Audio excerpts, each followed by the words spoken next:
नमस्कार. आजच्या एक्सपर्ट टॉकमध्ये तुम्हा सगळ्यांचं खूप खूप स्वागत. आज आपण एका भावनेविषयी बोलणार आहोत आणि ती सुद्धा मुलांची भावना, आणि ती आहे राग. आता राग सगळ्यांनाच येतो, आपल्यालाही येतो, तसा अर्थात मुलांनाही येतो. फक्त त्याचं करायचं काय हे त्यांना समजत नाही. बरेचदा आपल्यालाही समजत नाही.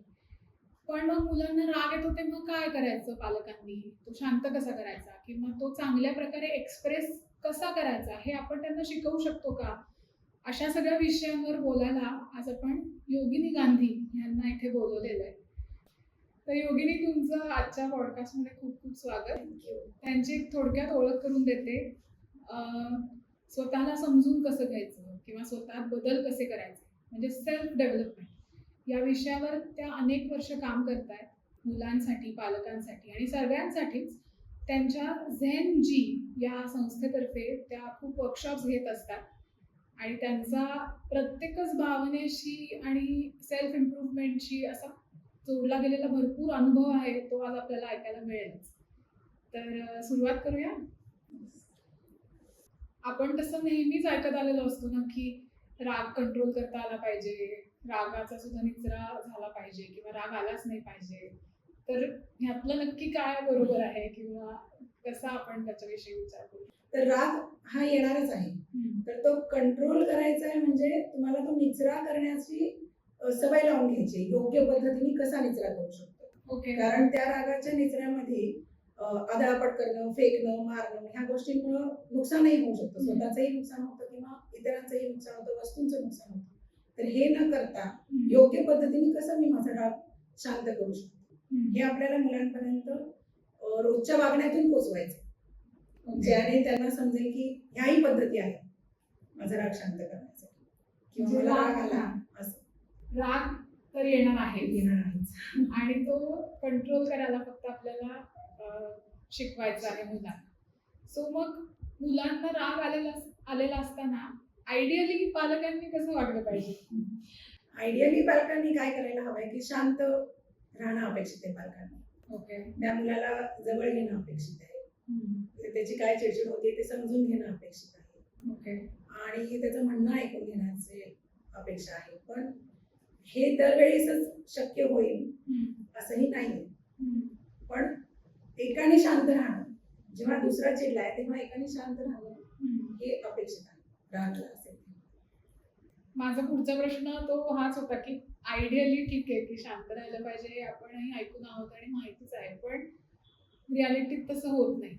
काहीतरी आपल्याला कामाची व्यवधान असतात, घरात काहीतरी बघायचं असतं, त्यात मुलाची चिडचिड झाली की हमखास आपण सुद्धा मुलांवरती रागवतो किंवा मुलाला राग आलाय कशाचा तरी त्याच्या दुप्पट राग आपल्याला येतो आणि मग आपल्यालाही तो कंट्रोल करणं अवघड जातं. अशा सिच्युएशन मध्ये काय करायचं? अशा सिच्युएशन मध्ये मेन आपल्याला काय करायचंय की जर ती चिडचिड झालीच आणि ती होणार आहे, म्हणजे आपण कितीही ठरवलं तरी काही क्षण असे येणारच आहेत जेव्हा आपण चिडणार आहे आणि नाही जे नको आहे ते बोलणार आहे. पण त्यावेळी ती घडून गेली गोष्ट, पण आपण नंतर त्यांना ते शांत झाल्यानंतर त्यांच्याशी बोललं पाहिजे की माझं चुकलं, सॉरी. मूल शांत झालं का आपणही शांत व्हायलाच हवंय, त्याशिवाय आपल्याला सुचणार नाहीये की सॉरी म्हणायचंय. पण मुलंही शांत व्हायला पाहिजे. आणि मग आपण एक अशी पद्धत किंवा सवय लावून घेऊ शकतो की आपण टाइम आउट झोन ठरवू शकतो की कुणालाही राग आला, समजा आपल्या मोठ्यांना कोणाला राग आलाय किंवा मुलाला आलाय, तर आपण एक त्यावेळी एकाला राग आलाय तर दुसऱ्याने आठवण करून द्यायची की आपण टाइम आउट झोन घ्यायचं. टाइम आउट झोन म्हणजे काय, तर आपल्या घरात एखादी जागा आपण ठरवू शकतो की जिथे आपल्या आवडत्या गोष्टी असतील, म्हणजे मोठ्यांच्या पण आणि मुलाच्या पण, किंवा जिथे मुलांना राग व्यक्त करण्यासाठीच्या काही गोष्टी असतील योग्य पद्धतीने. जसं की आपण कुशन्स ठेवू शकतो, मऊ कुशन्स ठेवले आणि त्याच्यावरती जोरजोरात मुलांनी मारलं म्हणजे त्यांना पण हानी नाही होणार आहे. ओके. आणि त्यांचा राग पण जाणार आहे, म्हणजे त्यांना ती व्यक्तीच ते कुशन मध्ये आहे असं समजून बदलून काढायचं त्या कुशनला. त्यांचा राग जाऊ शकतो. पण हे कसं आहे की परत वयाप्रमाणे आहे. 3 ते 5 वयोगटाच्या मुलांना असं आपण सांगितलं तर प्रत्येकालाच ते जमेल असं नाही. पण जेव्हा त्या वयाच्या 3 ते 5 वयोगटाच्या मुलांना क्रेयॉन्सनी चित्र काढणं आणि या गोष्टी माहिती असतात, तर त्यांनी क्रेयॉन्स घेऊन जर गिरगटवलं, अगदी कसं वाटतंय तसं गिरगटवलं, रागाने ती भावना घेऊन गिरगटवलं, तर त्यांचा तो राग शांत व्हायला त्यांना मदत होणार कागदावर. म्हणजे आपल्यालाही त्यांना शिकवावं लागणार आहे की आपण आपल्याला राग आल्यावर असं करून दाखवावं लागणार आहे की बाबा मी असं केलं आता मला बरं वाटतंय. ओके. असं म्हणजे नुसतं सांगून नाही होणार आहे. हा म्हणजे आपल्याला ते आपल्या रोजच्या गोष्टींमध्ये आणावं लागणार आहे की कधी मूल चिडलेलं नाहीये पण मला राग आला तर मी त्या टाइम आउट झोन मध्ये जाईन आणि स्क्रिबल करेल काहीतरी घेऊन. ओके. आता बरं वाटतंय मला असं. ओके. किंवा मग कुशनवर मारेन किंवा मग 5 मिनिटाचं टायमर लावून दोघांनी रूम स्वच्छ करायची. ओके. ते सगळ्यात छान आहे म्हणजे कामही होतंय आणि रागही शांत होतो. तर तेही तुम्ही करू शकता किंवा मग मुलांना घेऊन तुम्ही नेचरमध्ये जाऊ शकता. म्हणजे काहीतरी ऍक्शन आपण वेगळी घेतोय किंवा जम्प्स मारायला लावू शकता मुलांना. ओके. काउंटिंग करून एक तर रिव्हर्स काउंटिंग पण करायला सांगू शकता आणि तसं जम्प मारा किंवा 1 to 10 काउंटिंग करत जम्प मारा. ओके. त्याच्याने ती ऊर्जा आहे ना, राग ही ऊर्जा आहे. ओके. जेव्हा राग येतो तेव्हा तुम्हाला काहीतरी प्रतिक्रिया द्यायचीच असते. विचारांपेक्षा प्रतिक्रियेची घाई जास्ती असते. बरोबर. मग त्यावेळी ती ऊर्जा बाहेर पडण्यासाठी आपण जर योग्य पद्धती दिल्या आणि एक पद्धत मध्ये तर 4-5 ऑप्शन्स असले तर मूल त्याच्या पद्धतीने घेईल काय घ्यायचं. ओके. मगाशी तुम्ही ते कुशनला मारा म्हणला ऑप्शन, तो कुठल्या वयोगटासाठीचा उपाय असू शकतो? तो 3 ते 5 वर्षाची मुलंही छानच करू शकतात. त्यांना तो जमू शकतो. बरं. आणि किंवा क्रेयॉन्सचं पण जे आहे ते 3 ते 5 वयोगटाला जमू शकतं. 5 ते 7 वयोगटाची मुलं जी आहेत त्यांच्याशी पण नंतर बोलू शकतो. कारण 3 ते 5 वयोगटात काय आहे की भावना आहेत पण शब्द कमी आहेत. त्यांना ते व्यक्त करायला कितपत जमणार आहे हे आपल्याला माहिती नाही. त्यामुळे आपण जास्तीत जास्त त्यांना सहवास देणं, स्पर्श देणं आणि मी आहे, तुला जे काय होतं ते मला कळतंय असं म्हणून त्यांच्याबरोबर राहणं हे जास्त महत्वाचं. आणि 5 इथे तुम्ही म्हणला तसं तो राग व्हॅलिड आहे हे पण त्यांना समजलं.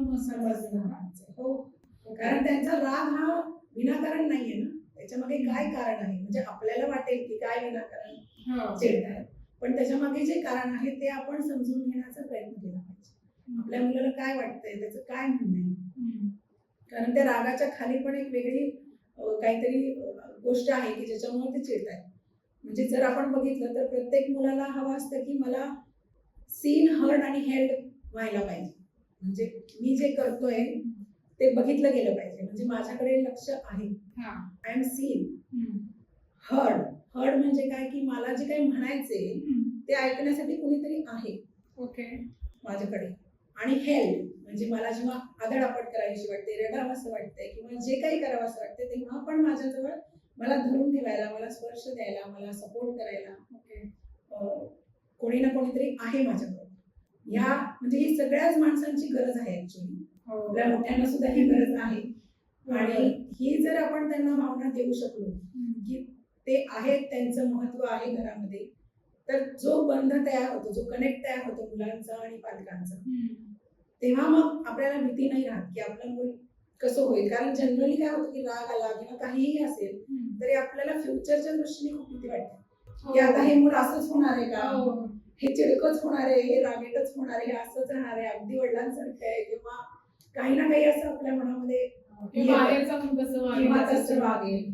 पण हे नाहीये. म्हणजे आपण ब्लेम करतोय, लेबल्स देतोय त्यांना आपण. पण हे असं काही नाहीये. ते आज तसं आहे म्हणजे ते तसंच होणार आहे असं नाहीये. जर त्यांना वेळीच ती भावना मिळाली की माझ्यासाठी आहे कुणी ना कोणी तर ते त्याच्यातनं बाहेर पडणारच आहे आणि वेळेस ते कंट्रोल करायलाही शिकणार आहेत. हे सगळं ऐकून सगळ्यात महत्वाचा मुद्दा हाच वाटतोय की मूल चिडलेलं असताना आई बाबांनी चिडायचं नाहीये आणि राग येऊ द्यायचा नाहीये. त्याच्यासाठी काही अशा सोप्या टिप्स किंवा असं काही सांगू शकाल की ते खरंच आपण अंमलात कसं आणायचं की हे थिअरॉटिकली कळतंय मला की मला नाही राग आला पाहिजे पण मुलगी माझ्या जोरात ओरडून बोलल्यानंतर माझी ती रिॲक्शन म्हणून मला राग येणारच आहे, मग मी काय करू अशा वेळी आपण स्वतःला सवय लावायला हवी. म्हणजे ते एकदम जमणारच नाहीये पण तो अवेअरनेस तरी आलाय मला की मला हे करायचंय. मला राग आल्यावर मला कळतंय की मी खूप ओरडले आणि नको ते बोलून गेले आणि मग खूप गिल्ट आणि मग घालमेल आपली होते आणि मग ते कसं दुरुस्त करायचं ह्याच्यासाठी आपण करतो प्रयत्न.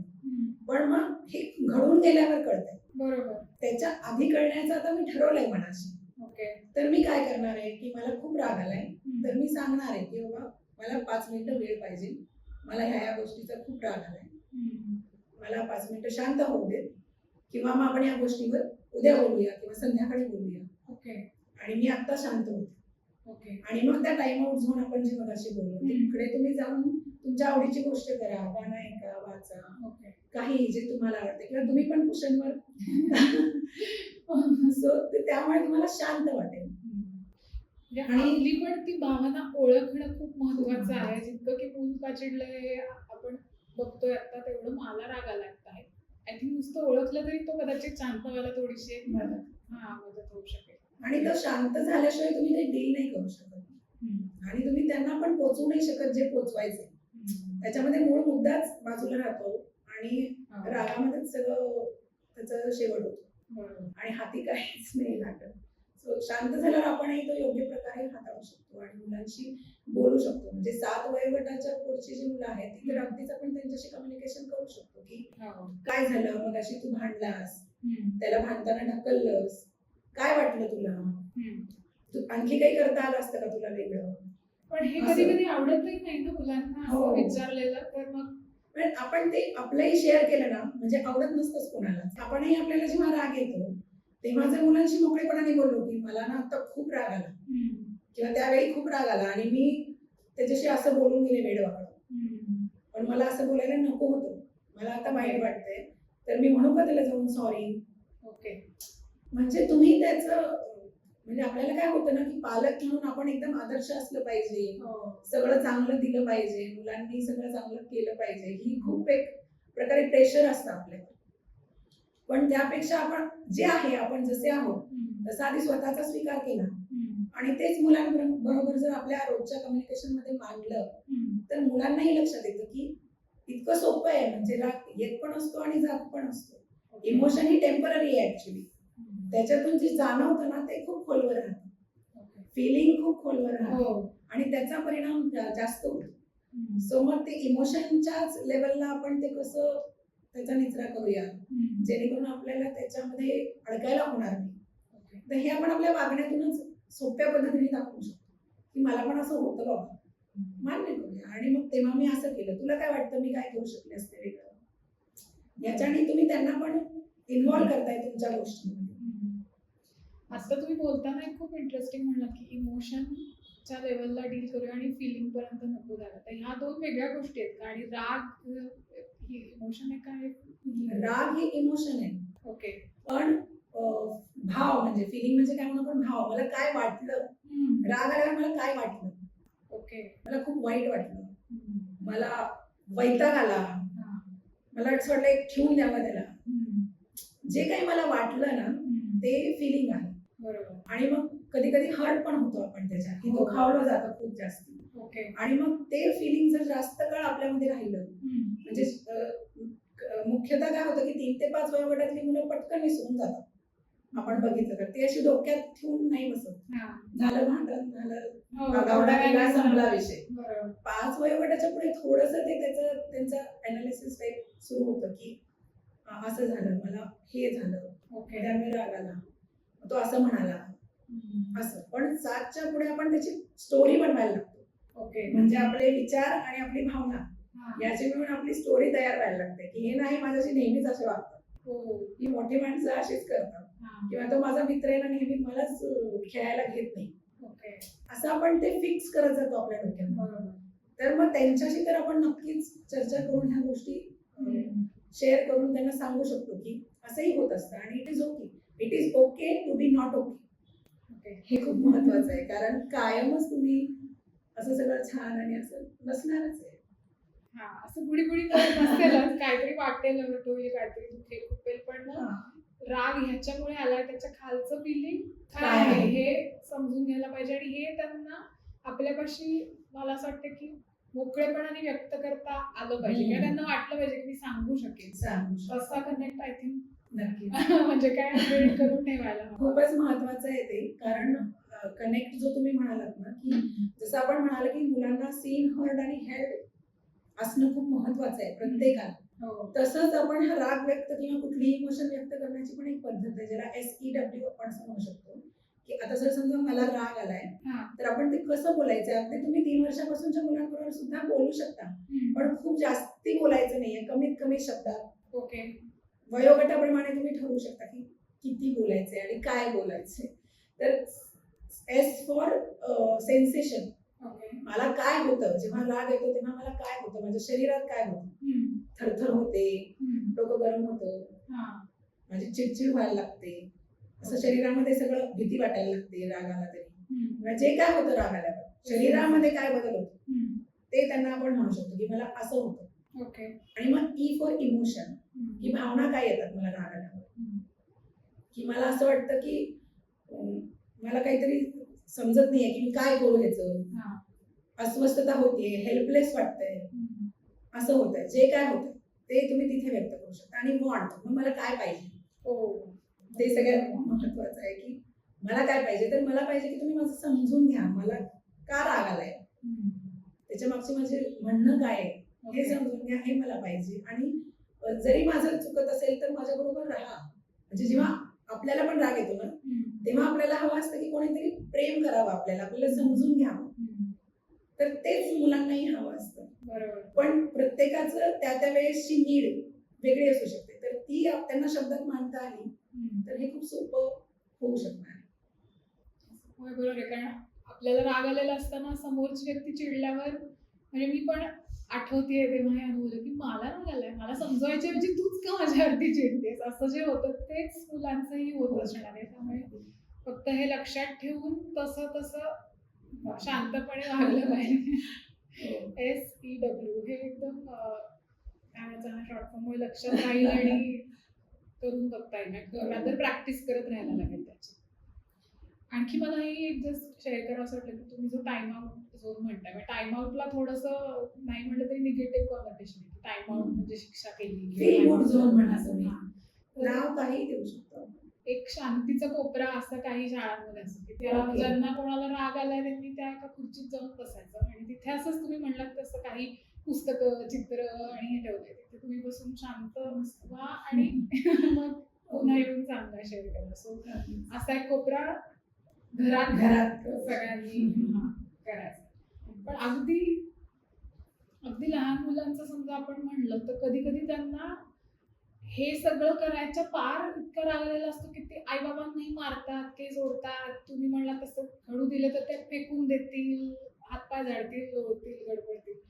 अशा वेळी काय, what should be the action, काय केलं पाहिजे? मूल जेव्हा इतकं चिडलेलं असेल ना तेव्हा त्याला शांत करणं हेच आपलं पहिलं काम असावं. म्हणजे तेव्हा तुम्ही बोलून काहीच उपयोग होणार नाही. तर त्याला शांत करण्यासाठी म्हणजे जसं आपण वयोगटाप्रमाणे बोलतोय तर 3 ते 5 वयोगटाला तुम्ही जवळ घेऊ शकता. जर ते मारत असेल, पुचकारत असेल तर त्याचा हात आपण असं आपण पण रागाने नाही पकडायचंय, फर्मली पण प्रेमाने पकडून ठेवायचं की हे नाही करायचं.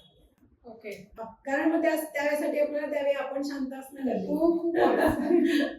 ते चिडलेलं बघून आपल्यालाही चिडचिड होते आणि मग आपल्या ऍक्शन्स वरून ते कळतच की आपण हे चिडलेले. आणि कधी कधी हे घरात होत असेल तरी आपण एक वेळ कंट्रोल करू. बाहेर कुठे झालं की आपल्याला एक ऍडिशनल प्रेशर असते, अरे 4 चौघांसमोर हात टाकतो.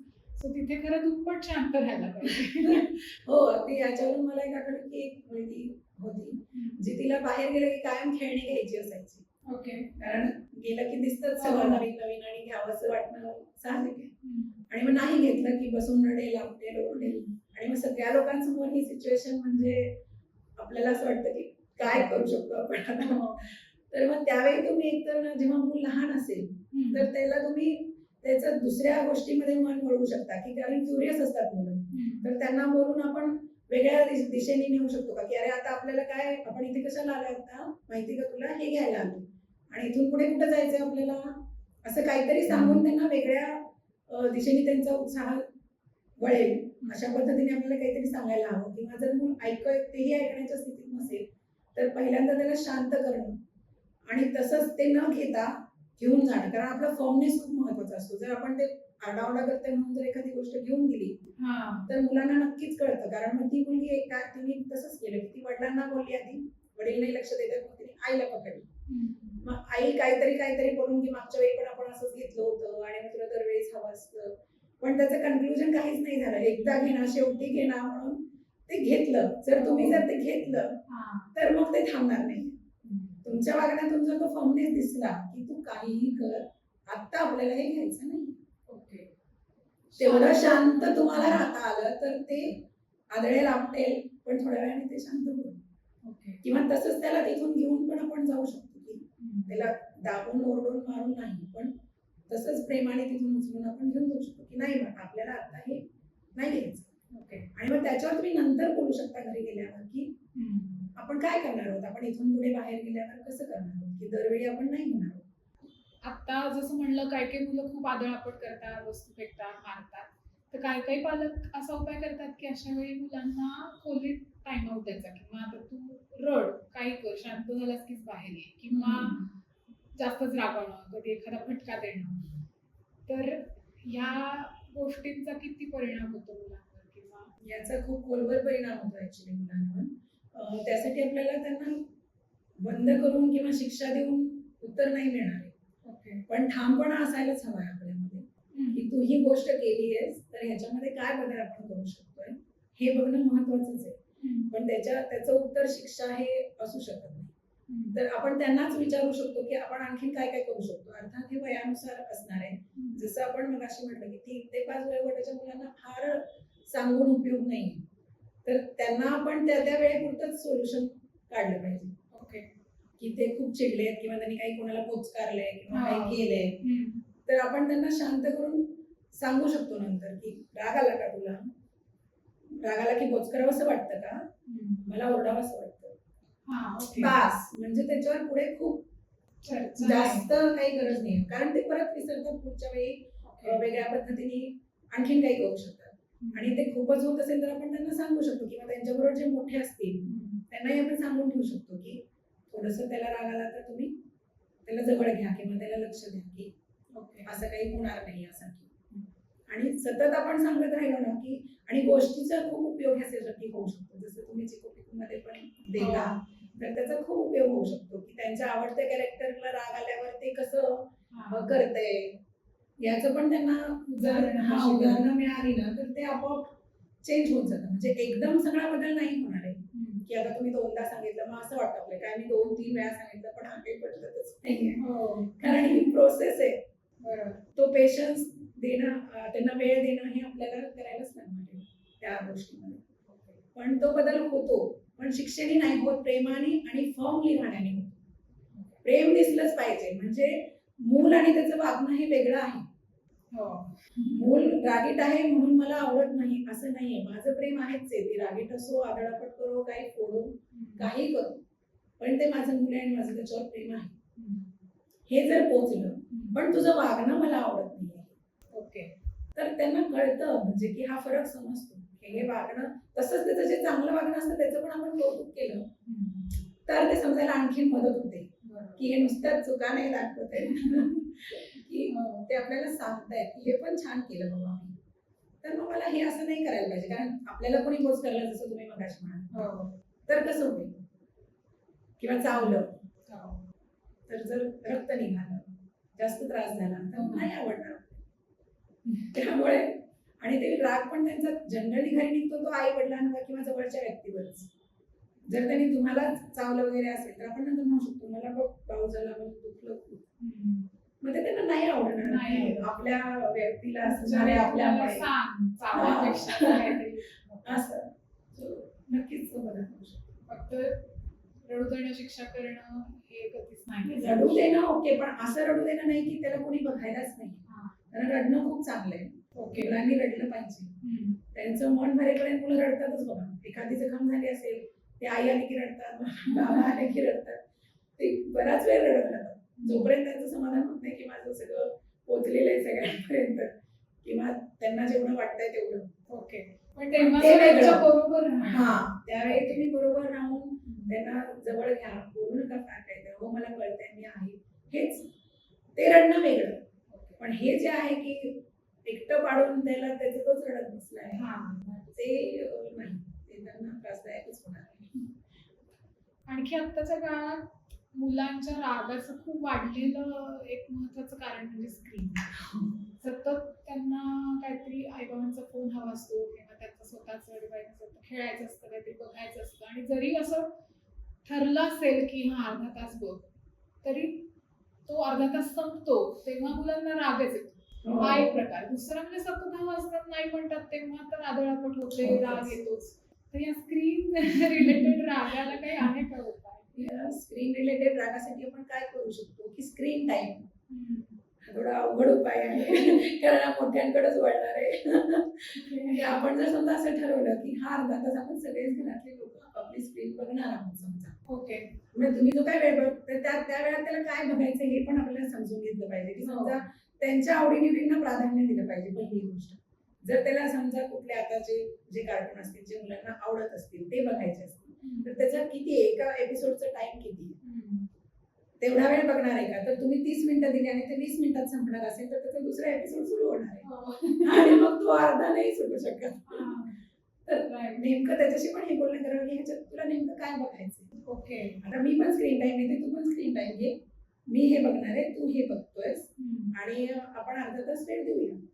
ओके, पण माझं संपत नाही अर्धा तासात पण मी बंद करीन, तुझं संपतंय असं आपण जर त्यांना, आणि पण हे करायला हवं. सो म्हणजे मला मान्य आहे की घरातल्या सगळ्यांना हे लावणं कदाचित अवघड होऊ शकतं, पण आई किंवा वडील असं कुणीतरी त्यावेळी जबाबदारी त्या एका गोष्टीची घेतली ना. पेरेंटिंग पार्टनर्स लागतात. मला एक महत्वाचं असं वाटतं ना की पेरेंटिंग करताना आपण एकटेच नाही पुरेसे पडतो. आपल्याला असं वाटतं ना की आई वडील म्हणून आपणच ही करायला पाहिजे, मग वडील दमलेले आहेत, आई दमलेली, मग काय करायचं. तर आपल्याला पार्टनर शोधले पाहिजे. आणि जर आई वडीलही असतील तर समजा आईची काही चांगल्या गोष्टी असतील, आईला स्टोरी छान सांगायला जमत असेल, वडिलांना मज्जा करायला जमत असेल त्या मुलांबरोबर, आईला गणित घ्यायला जमत असेल, मुलांना इंग्लिश मध्ये काहीतरी ऍक्ट करून दाखवायला जमत असेल, जे काही असेल हे समजून घेऊन डिवाइड करता आलं पाहिजे की हे तुझं चांगलं आहे ना, हे तू, किंवा आजी असेल घरात, आजोबा असतील, बहीण भावंड असतील, आपले मित्रमैत्रिणी असतील, तर आपण तो असा वेळ ठरवून घेऊ शकतो की ह्यावेळी हे ह्याने घ्यायचे किंवा ह्याच्याबरोबर मुलं हे करणार.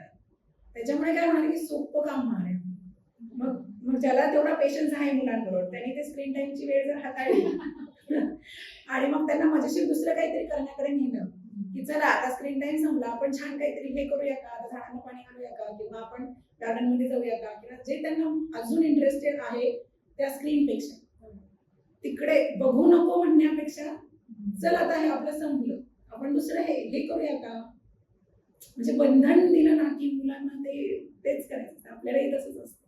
मला असं वाटतं की हट्ट पुरवला न जाणे हे खूप सगळ्यात जास्त कॉमन कारण असेल मुलांच्या रागाचं.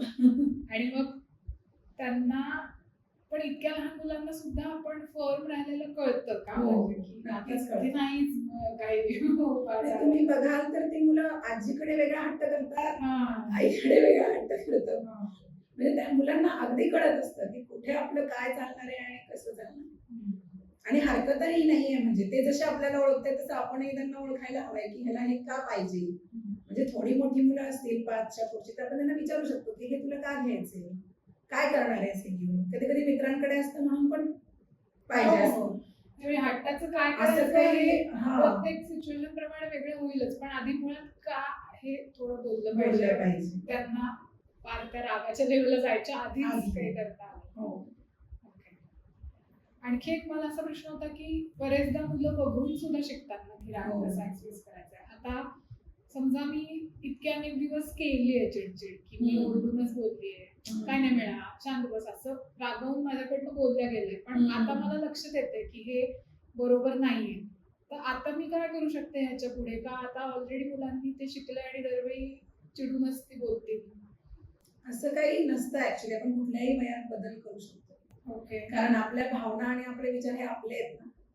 हो आपण करू शकतो, पण आता माझं बघून ऑलरेडी मुलं तसं शिकली आहेत अशी जर मला भीती वाटत असेल. माझं मूल जर शिकलंय माझं बघून तर मी त्याला सांगू शकते की जेव्हा मला राग येतो, त्याला राग येतो तेव्हा नाही, मी जेव्हा जर मागच्या वेळी राग आल्यावर चिडली असेल तर यावेळी मी ठरवते की मी नाही चिडणार आहे आणि मी वेगळ्या पद्धतीने ते हाताळते. आणि मग नंतर त्या मुलाला सांगू शकते की आधी ना मला असं खूप व्हायचं की मी राग आल्यावर बोलायचे खूप किंवा तंतन करायचे किंवा भांडी आपटायचे किंवा काय वाटेल, पण यावेळी मी ठरवून असं केलं की त्यावेळी मी शांत राहिले आणि नेमकेपणाने बघितलं की मला काय होते आणि मी योग्य पद्धतीने मांडलं ओके. जर आपण आपल्या वागण्यातून ते दाखवलं आणि त्यांच्यापर्यंत पोहोचवलं तर त्यांनाही लक्षात येतं की ठीक आहे, आपण पण असं शिकलोय तर ते आपणही बदलू शकतो. किंवा आपण त्यांना विचारू शकतो की तुला काय वाटतं असं, की तुझं तू काय असं बदलू शकशील किंवा काय वेगळं करू शकशील पुढच्या वेळी राग आल्यावर. म्हणजे आपणच सगळी उत्तरं देण्याची पण खरं तर गरज नाहीये. म्हणजे त्यांना विचार करायला त्यांना भरपूर वेगळ्या गोष्टी सुचतात आणि त्यांचे पर्स्पेक्टिव्ह खूप वेगळे असतात. आपलं आपण ठरवू शकतो हे मान्य आहे. पण कधी कधी असं होतं ना की घरात एखादी व्यक्ती असते चिडचिडी किंवा कोणी सिनियर असेल किंवा असं असेल की आपण त्यांना आता नाही बदलू शकत, बोलू शकत काही, पण मुलं तर ते बघतात. अशा वेळी काय मुलांशी बोललं पाहिजे? अशा वेळी त्यांना हेच सांगायला हवं आपल्याला की जसं तुला राग येतो, जसं मला राग येतो, आपण वेगळ्या पद्धतीने हाताळतो. त्यांना राग आलाय ते त्यांच्या पद्धतीने हाताळतायत. त्यांना जे लहानपणापासून जी पद्धत त्यांना जमली आहे किंवा वाटली आहे सोपी ती त्यांनी घेतली आहे आणि ती तशी करतायत. आणि शिकण्याची गरज प्रत्येकालाच आहे. त्यामुळे ठीक आहे आणि तू सेफ आहेस. म्हणजे मुलांना काय होतं बेसिकली की मोठे आरडाओरडा करायला लागले ते घाबरायला होतं. तर आपल्याला मेन हे सांगायला पाहिजे की मी आहे तुझ्याबरोबर, तू सेफ आहेस. ते त्यांचा राग व्यक्त करतात. त्याचं आपल्याला घेण्याची गरज नाही स्वतःशी लावून. कारण रागाला आलेला माणूस कुणालाही काही म्हणू शकतो. तर ते पर्सनली आपल्याला घ्यायचं नाही. पण ते होत आहेत, शिकतायत, व्यक्त होत आहेत. आणि मग आपण असंही एक सुचवू शकतो समजा की कारण लहान मुलांना कोणी असं पटकन काही म्हणू शकत नाही की थोड्या वेळानंतर जाऊन मिठी मारशील का आजोबांना. समजा मोठे आजोबा आपल्या घरातले असेल कारण प्रेम खूप हवं असतं. जेव्हा राग खूप येतो ना स्पेशली मोठ्या व्यक्तींना त्यांना ते स्पर्श एकतर मिळालेला नसतो. वयाप्रमाणे स्पर्श मिळणं खूप कमी होतं. आणि ती एक मिठी आणि नातवाने जर दिली तर मग खूपच बदल होतात. म्हणजे आपण अशा गोष्टी सुचवू शकतो की त्याच्याने त्यांना कळेल की हे सगळं म्हणजे आपण जनरली काय म्हणतो मुलांसमोर नाही भांडायचं, मुलांसमोर नाही बोलायचं, पण ते होत आहेत गोष्टी आणि तुम्ही नाही बोललात तरी तुमच्या कशात ना तरी मुलांना पोचतातच. तर ते मान्य केलं आणि त्याच्यात जर स्वतःकडे बघायचं जर आपण तयारी ठेवली तर सोपं आहे म्हणजे त्या गोष्टी. म्हणजे हेच की आता ते चिडलेत तर आपल्याला कसं वाईट वाटते किंवा भीती वाटते. आपण चिडल्याने इतरांना असं वाटतंय म्हणून आपण असं नको व्यक्त व्हायला असं. हो वाटतेच. पेरेंटिंग आपण असं ठेवू शकतो की take it easy, keep it simple. Okay. म्हणजे खूप त्याचं प्रेशर घेऊ नका. बापरे पालकत्व आणि असं काही नसतं, सोपं आहे आणि सोपं ठेवा तर ते चांगलंच होणार आहे. म्हणजे थोडा ट्रस्ट आपल्याला पण स्वतःवर ठेवायला पाहिजे आणि मुलांवर पण ठेवायला पाहिजे की म्हणजे तेच आहे ना की नॉर्मल आहे. आपण जे करतोय आणि जे होतंय ते नॉर्मल आहे. कायम आयडियलिस्टिक मोड मध्ये कोणीच नाही राहू शकत आणि ते चांगलंही नाही आहे. म्हणजे खरं तर आपण हे जे राग वगैरे म्हणतोय ना ह्या भावना ट्रिगर्स आहेत आपल्याला होणारे आणि ते ट्रिगर्स खूप महत्वाचे आहेत आपल्यामध्ये बदल करण्यासाठी, स्वतःला ओळखण्यासाठी. ओके. मलाच माझी ओळख होते नव्याने त्याच्यामुळे की हे झालं की मला असं होते बरं का. आणि मग जर मी इथे बदल केला तर मी वेगळंच काहीतरी करू शकते जे मला माहितच नव्हतं की मी असं पण करू शकते. ओके. सो ऍक्च्युली ह्या चांगल्या गोष्टी आहेत.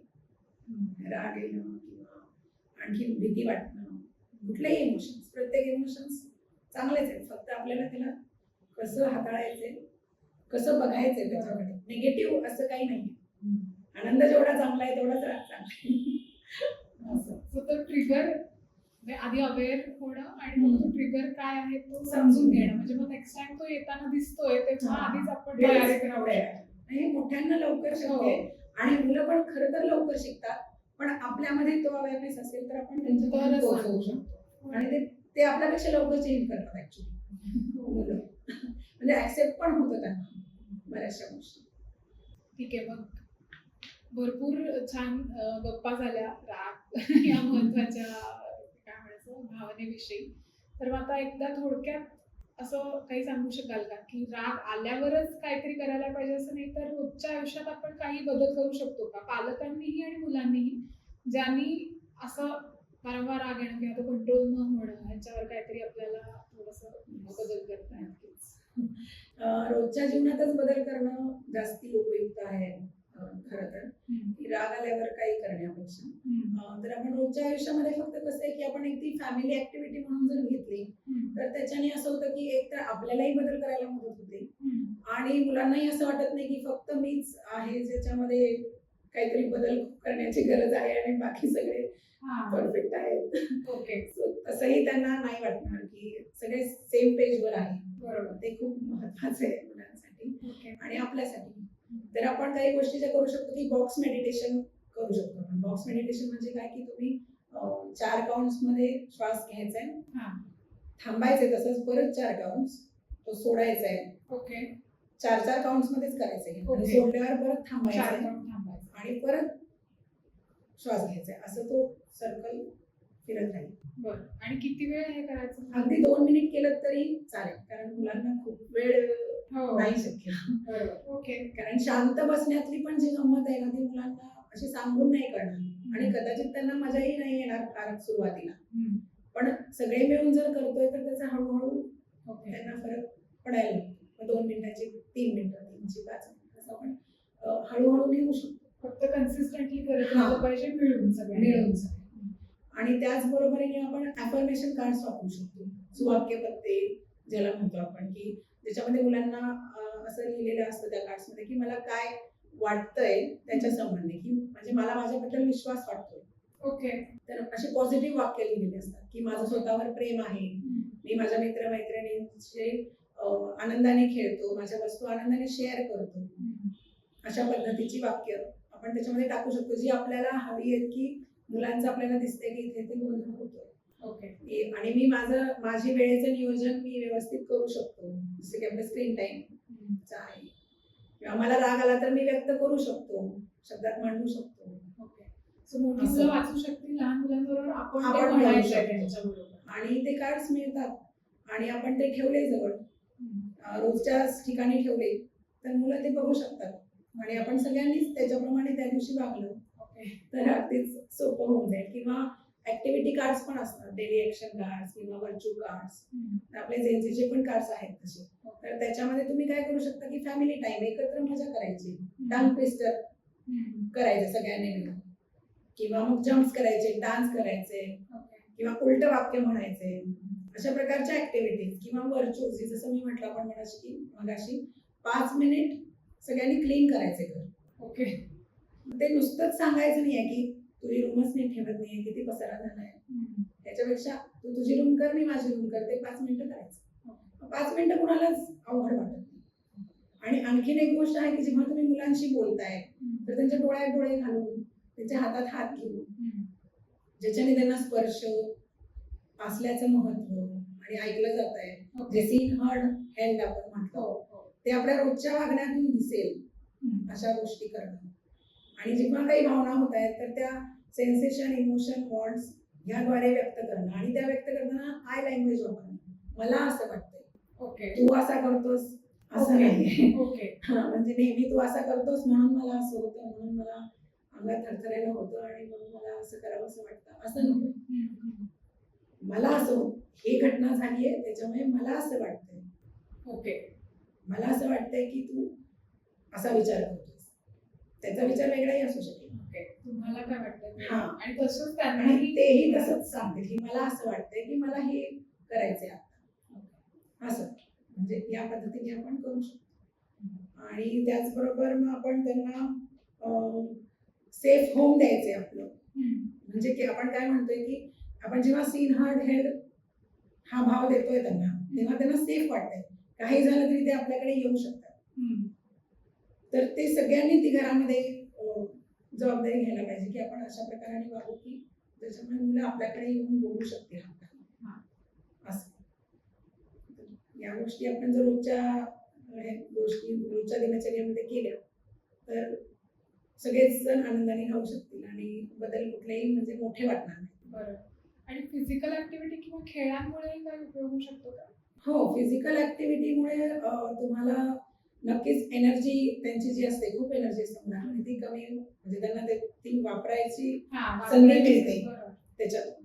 तर स्विमिंग, सायकलिंग किंवा त्यांना आवडणारे आणखीन काही खेळ असतील, पकडापकडी वयोगटाप्रमाणे, तर ते त्यांनी नक्कीच खेळले पाहिजेत. आणि राग आला असेल तर आपण जसं म्हटलं की एक पंचिंग बॅग पण आपण ठेवू शकतो घरामध्ये. ओके. तर त्याचा आपणही वापर करू शकतो. त्याच्यावर ठोसे मारले म्हणजे फक्त मुलं असतील तर त्यांना लागणार नाही एवढं आपण आपण काळजी घेऊन करू शकतो. फिजिकल चेंज हा सोपी पद्धत आहे मी म्हणू शकेन की ज्याच्याने आपलं मेंटल चेंज व्हायला मदत होते. ओके. कारण आपण हे सगळं जे बोललो आता की मनावर काम करायचंय आणि समजून घ्यायचंय, हे सगळं आहेच आहे. पण बऱ्याच वेळा ही प्रोसेस आहे, याला वेळ लागतो. जेव्हा आपण असं म्हणतो की तू पुढच्या वेळी असं कर किंवा मला असं झालं, पण हे बदल करणं हे सोपं तितकंसं नाहीये. त्याच्यासाठी वेळ घेणार आहे. बरोबर. पण आपल्याला काही वेळा इमिजिएट पाहिजे असतं हो. इफेक्ट. तर त्यावेळी शारीरिक बदल करून काहीतरी ऍक्टिव्हिटी करणं ओके. हे आपल्याला क्विकली त्या मोडमध्ये आणतं की back to the track. Okay. असं. तर तुम्ही बसून राहिलात वाईट वाटलं तुम्ही हा. कधी उठा, फेऱ्या मारा, चालायचा किंवा मग डान्स करा. हा.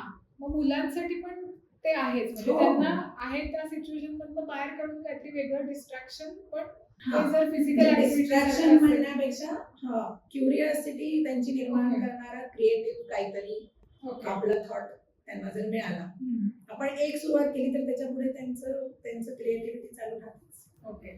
सो ते क्विक आहे की तुम्ही हा. पटकन बाहेर पडता त्याच्यात. ओके. आणि म्हणजे मला असं वाटतं की पेरेंटिंग हे जे आहे ना की एक आपल्या स्वतःची नव्याने ओळख होण्यासाठी आणि प्रेझेंट मोमेंट मध्ये राहण्यासाठीची मिळालेली सुवर्ण संधी. तर आपण त्यांची जी प्रोसेस आहे ती एन्जॉय करावी, खरंच. जास्त ताण न घेता. बरोबर.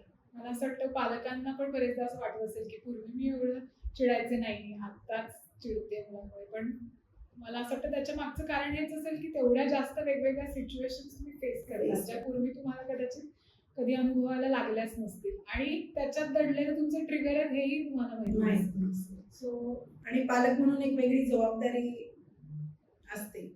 त्याचं कधी कधी ओझं होतं की सातत्याने ती जबाबदारी पार पाडताना. आणि पालकांचं आजकाल खूप कौतुक आहे की त्यांचं इंटेन्शन खूप चांगलं असतं.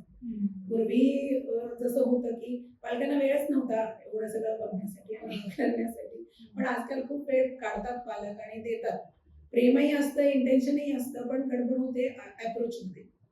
अप्रोच आपण थोडासा बदल केला आणि ऍक्सेप्टन्स ठेवला स्वतःतही बदल करण्याचा, तर मग ही जर्नी सुखदायक आहे.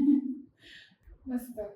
खूपच छान गप्पा झाल्या आणि बऱ्याच गोष्टी कळल्या ज्याच्यामुळे आम्हालाही आणि नक्कीच हा पॉडकास्ट ऐकणाऱ्या सगळ्या पालकांना काही टिप्स मिळाल्या असतील की स्वतःतही बदल करायला आणि मुलांचाही जेव्हा हा असा रागाचा उद्रेक होत असेल तेव्हा तो कसा सांभाळायचा.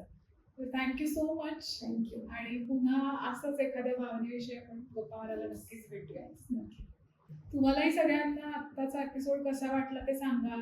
याच्याशिवाय आणखी काही प्रश्न असतील रागाशी रिलेटेडच तर ते कमेंट बॉक्समध्ये लिहायला काहीच हरकत नाही. आपण त्यांची उत्तरं सुद्धा नक्कीच मिळवू आणि तिथे उत्तर द्यायचा प्रयत्न करू. तर थँक्यू. भेटूया पुढच्या एपिसोडमध्ये.